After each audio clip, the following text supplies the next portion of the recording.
Israel और Hamas के बीच चल रही जंग में कई तरह के सनसनीखेज खुलासे हो रहे हैं। हमास को किस देश से और कैसी मदद मिली है, अब इस राज से भी पर्दा उठता दिख रहा है। जून 2021 में पाकिस्तान के पूर्व राजनयिक और वरिष्ठ सांसद रजा जफर अल हक ने सार्वजनिक तौर पर इस बात को स्वीकार की थी कि पाकिस्तान की आर्मी ने गाजा पट्टी में हमास के लड़ाकों को मिलिट्री ट्रेनिंग दी थी। हमास के लिए यह ट्रेनिंग प्लेटफॉर्म लंबे समय से संचालित हो रहा है। यह बात भी सामने आई है कि पाकिस्तानी आर्मी ने अपनी स्पेशल कमांडो यूनिट की एक बटालियन को गाजा में भेजा था।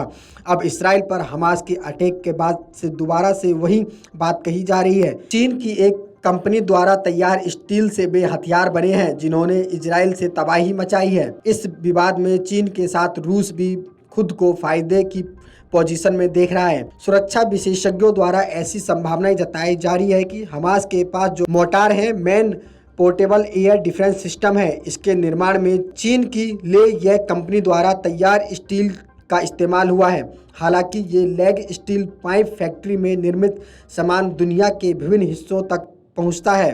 कंपनी के माल का इस्तेमाल किस प्रोजेक्ट या उपकरण के लिए तैयार होता है, यह जानकारी फैक्ट्री के पास नहीं होती। हमास के पास मौजूद SK-18 जैसे हथियार इस कंपनी के स्टील से बने हैं। दूसरी तरफ हमास के लड़ाकों की ट्रेनिंग में पाकिस्तान की सक्रिय भूमिका बताई जा रही है। रजा जफर अल हक ने कहा है कि जब मैं ट्यूनीसिया गया तो वहां अब्बू जिहाद यानी खदीर अल वजीर उस समय जिंदा थे। उन्होंने एक बड़ा खुलासा किया था। अब्बू जिहाद ने रजा जफर को बताया था कि हमास की जब कभी इजराइल के साथ लड़ाई होती है तो उन्हें सबसे ज़्यादा संख्या उन लड़ाकों की रहती है जिन्हें पाकिस्तान से मिलिट्री ट्रेनिंग मिली होती है। वह ट्रेनिंग नियमित तौर पर जारी है। गाजा में सक्रिय रही फतेह पार्टी के सह संस्थापकों में अब्बू जिहाद भी शामिल थे।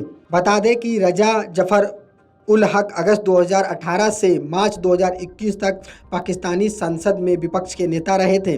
जिया अल हक के कार्यकाल में उन्होंने मिस्र के राजदूत का कार्यकाल संभाला था। जब कभी इजराइल और हमास के बीच लड़ाई होती है तो पाकिस्तान में उस पर तीखी प्रतिक्रिया जाहिर की जाती है। वहां के लोगों में हमास के प्रति हमदर्दी देखी जाती है। कई बार वहां के लोगों ने इजराइल के खिलाफ प्रदर्शन किया है। जब इमरान खान पाकिस्तान के प्रधानमंत्री थे तब उनकी सरकार ने फिलिस्तीन को मदद का फैसला किया था। इतना ही नहीं, पाकिस्तान के विदेश मंत्री शाह मसूद कुरैशी ने तुर्की का दौरा कर इजराइल के खिलाफ मोर्चाबंदी की बैठक में भी शिरकत की थी। अब हमास और इजराइल के बीच चल रही जंग में चीन और रूस दोनों देश अपने लिए फ़ायदा तलाश रहे हैं। चीन और रूस ने इजराइल की आलोचना की है। वजह रूस का प्रयास है कि अब दुनिया का ध्यान यूक्रेन की तरफ से हटकर इजराइल और हमास की तरफ शिफ्ट हो जाए। चीन भी ताइवान के मामलों में यही फ़ायदा देख रहा है। रूस के राष्ट्रपति पुतिन ने इजराइल और हमास की लड़ाई में अमेरिका पर निशाना साधा था। पुतिन ने अपने बयान में कहा था कि मध्य पूर्व में अमेरिका की नीतियाँ फेल हो गई है। Video desk अमरुजाला.com। अमर उजाला अब आपके टीवी पर भी। अपने स्मार्ट टीवी पर YouTube पर सर्च करें अमर उजाला, चैनल सब्सक्राइब करें और देखें ताज़ा खबरें, वो भी HD क्वालिटी में। और हाँ, बेल आइकन दबाना ना भूलें ताकि हर खबर हो आपके घर। अमर उजाला, निष्पक्ष, निर्भीक, निरंतर।